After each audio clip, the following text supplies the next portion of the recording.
You ask Tiger to solve. This deals with linear equations with one unknown. The final result is x equals -17/9. Let's solve it step by step.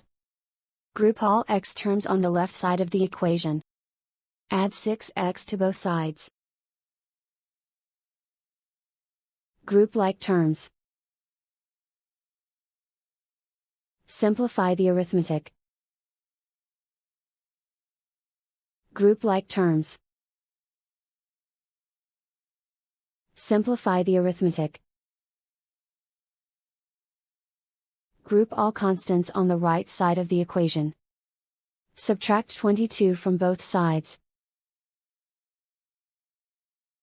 Simplify the arithmetic.